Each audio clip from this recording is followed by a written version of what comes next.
하나님 말씀은 이사야서 43장 1절에서 3절 말씀 보겠습니다. 이사야서 43장 1절에서 3절이요.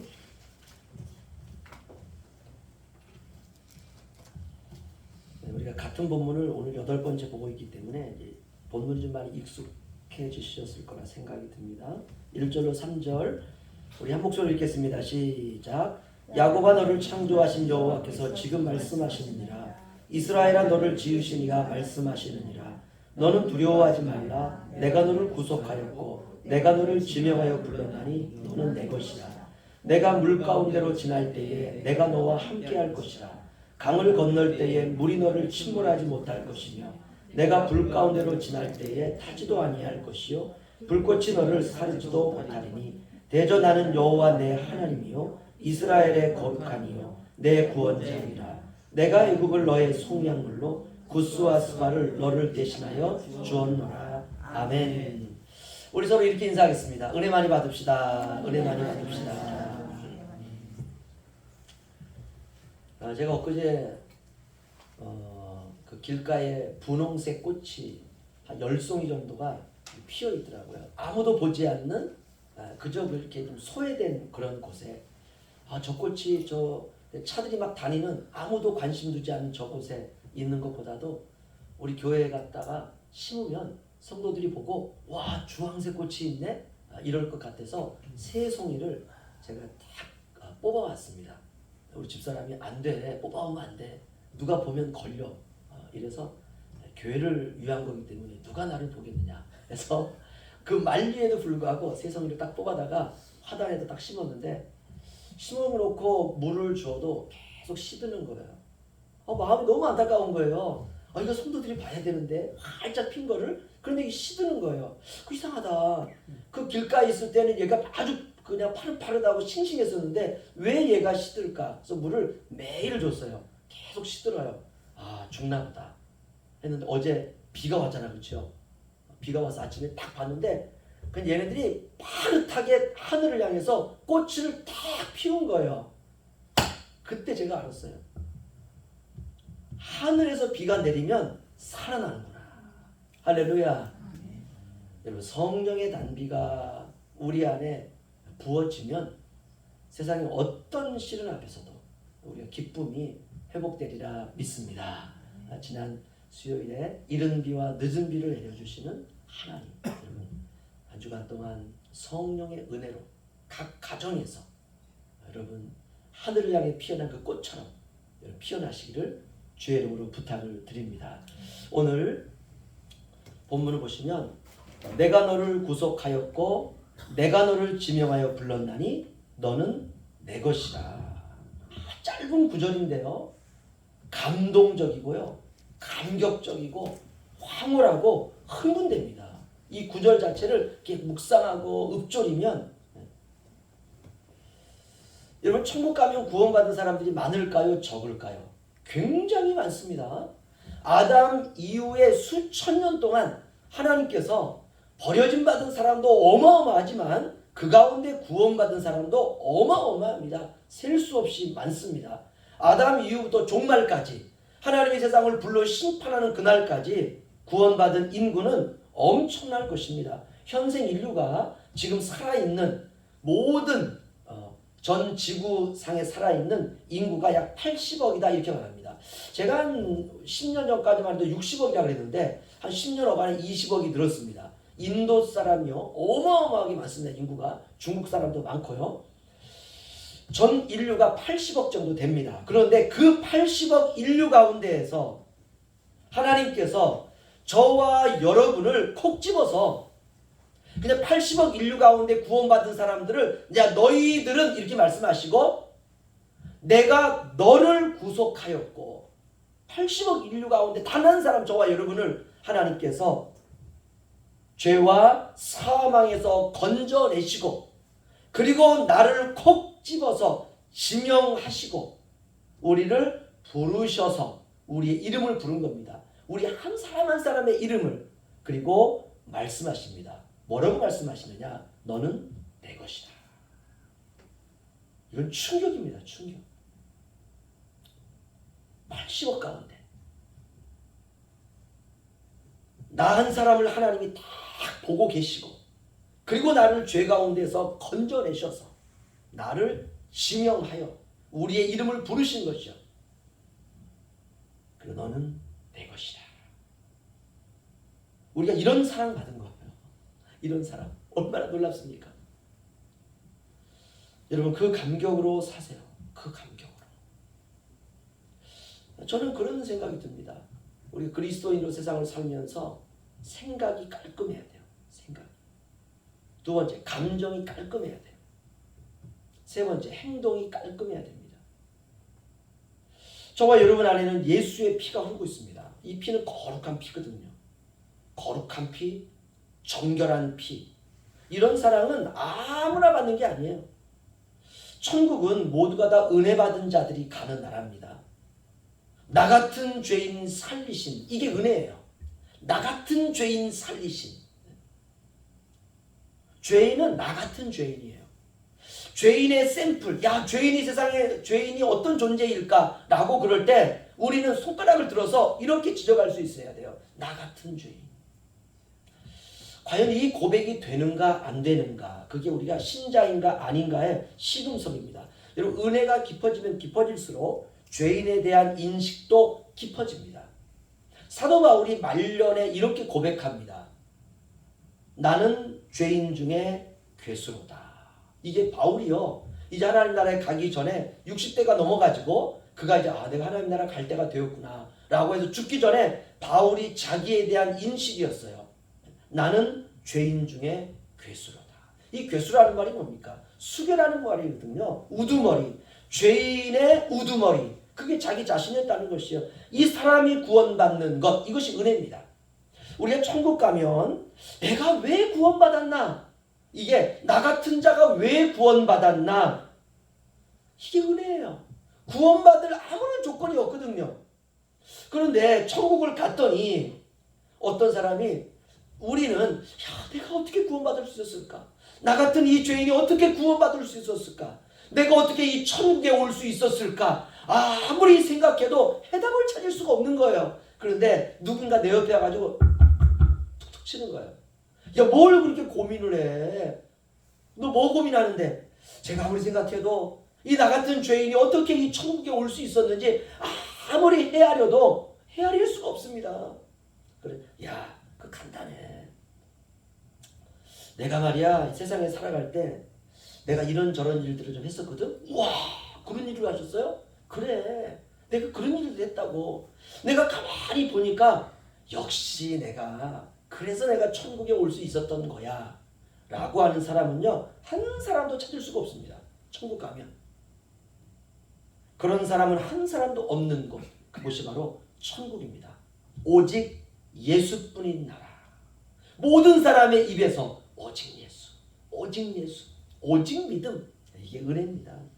이 세상에서부터 우리가 그렇게 사는 것입니다. 바로 그렇게 산 사람들이 가는 곳, 그곳이 바로 천국입니다. 오늘 말씀을 통해서 저와 여러분이 그 천국이 우리의 마음 가운데 임하시기를 주의 이름으로 축원합니다. 저는 오늘 동일한 본문으로 이렇게 말씀을 매주 이렇게 전하면서 이번 주 이런 생각을 했습니다. 행복한 인생을 사는 사람은 어떤 사람일까? 여러 가지 고민을 하면서 내린 제 나름대로의 결론은 이것입니다. 어떤 사람이 행복한 인생을 사느냐? 사랑하는 사람과 함께 사는 사람, 그 사람이 행복해요. 사랑하는 가족과 사는 겁니다. 그냥 가족이 아니라 사랑하는 가족, 사랑하는 부모님과 사는 사람, 그 사람이 행복해요. 아유, 빨리 돌아가시지 않고 이렇게 오래 사시는 거야. 이 사람은 불행해요. 근데 부모님이 아무리 나이가 드셨어도 부모님이 너무 사랑스러운 거예요. 우리 엄마 오래도록 계속 계셨으면 좋겠다. 이 사람이 행복합니다. 사랑하는 이웃과 함께 사는 사람, 그게 행복이죠. 사랑하는 대한민국과 함께 살아가는 사람, 야, 대한민국이 나의 조국이라니 행복하다. 이 사람 행복한 거예요. 그냥 미국이 우리나라 먹었으면 좋겠어.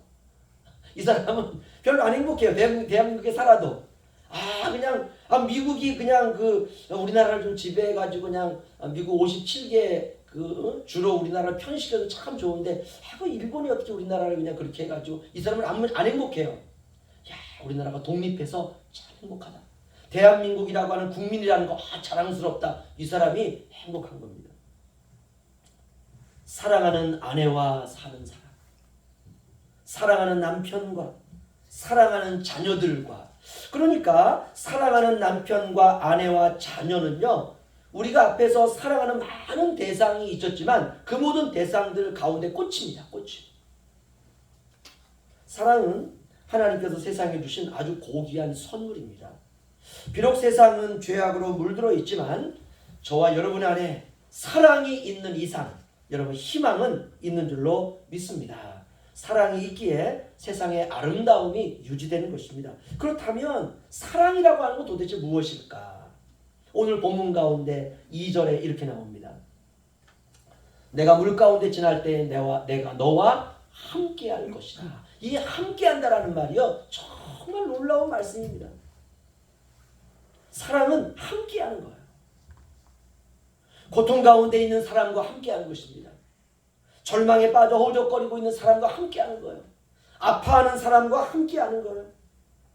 시련으로 인해서 사랑하는 사람을 잃어버린 시련으로 인해서 힘들어하고 우울해하고 있는 사람과 곁에서 함께하는 것입니다.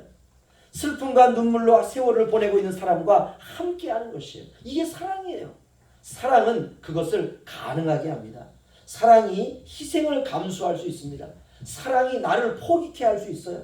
사랑이 용기를 줍니다. 사랑이 인내하게 합니다. 사랑이 나를 아낌없이 내어주게 되는 것입니다. 사랑이 전부예요. 그런데 오늘 본문은 하나님의 시리와 절망의 고통에 빠져있는 희망과 소망과 미래가 없는 이스라엘을 향해서 이렇게 말씀합니다. 내가 너와 함께하리라. 할렐루야. 얼마나 놀라운 선포인지 몰라요.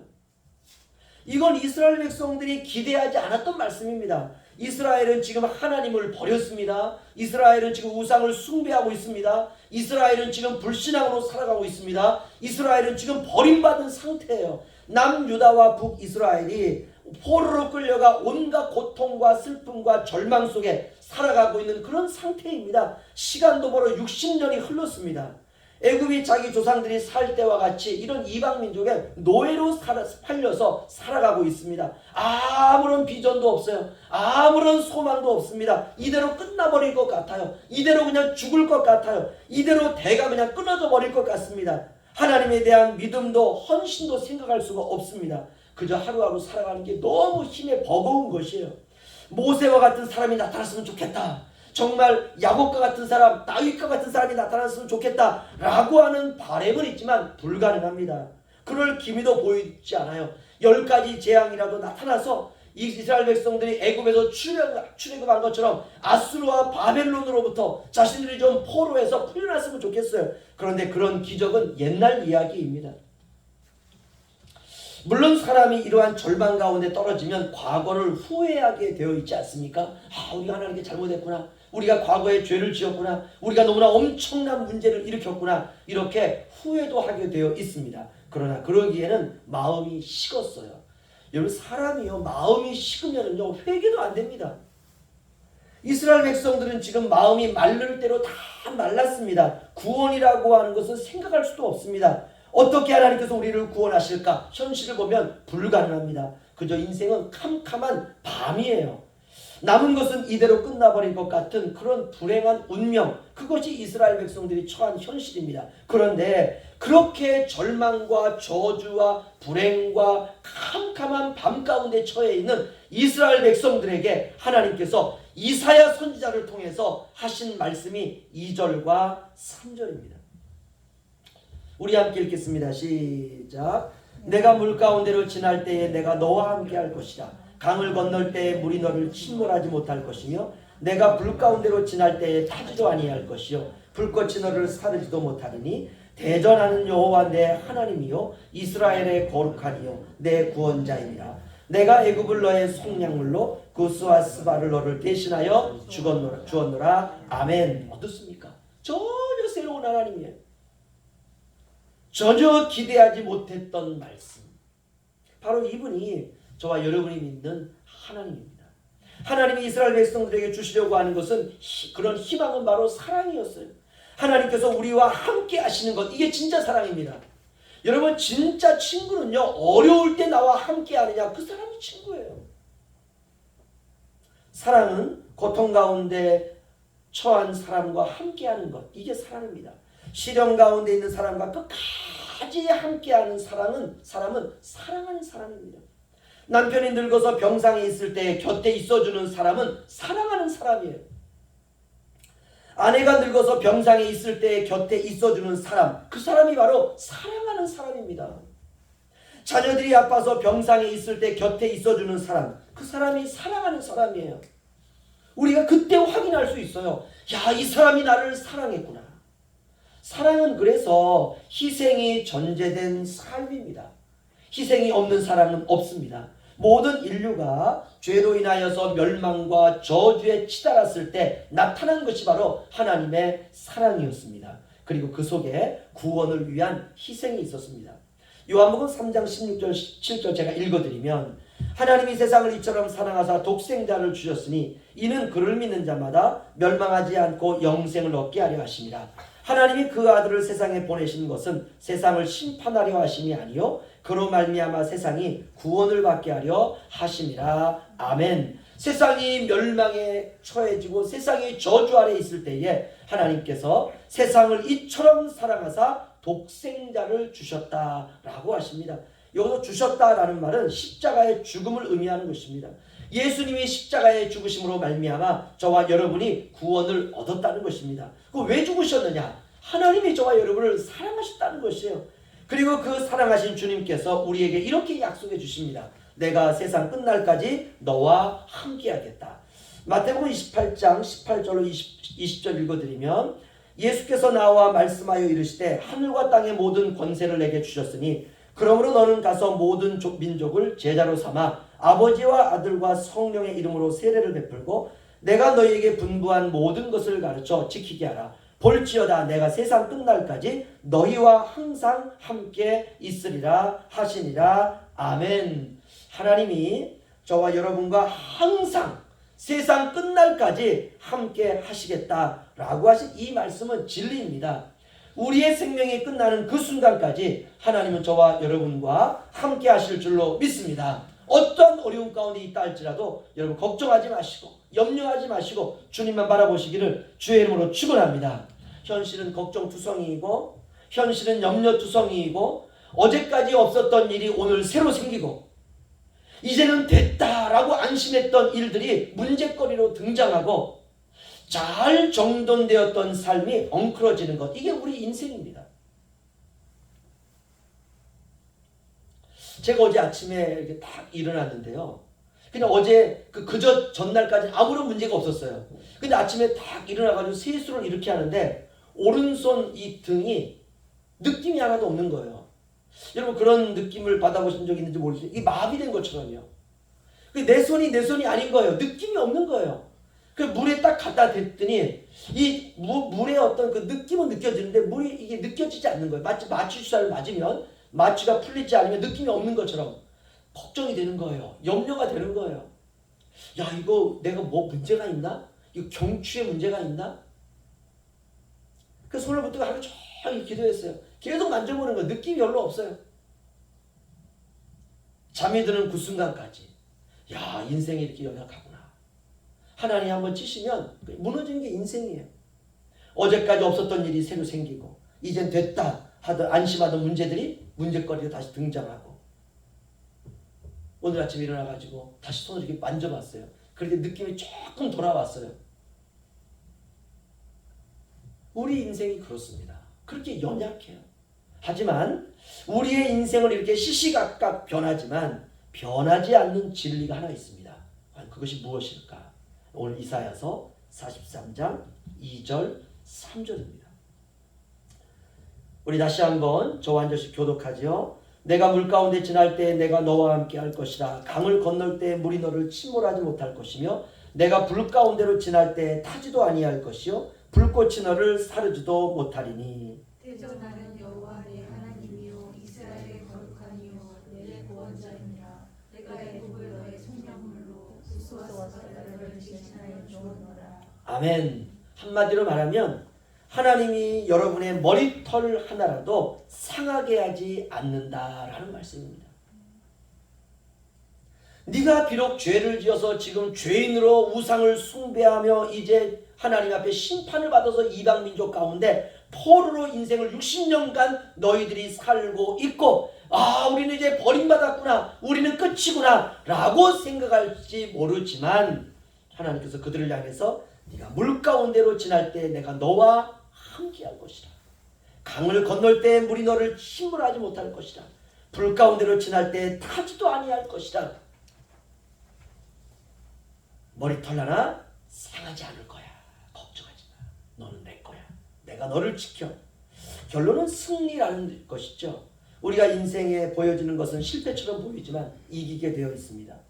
결론을 내리면, 말씀을 이제 마치면요, 여러분, 이 세상에서 살아가는 삶에서 현재는요, 마귀와의 전쟁에서 우리가 꼭 1대 0으로 지고 있는 것 같습니다.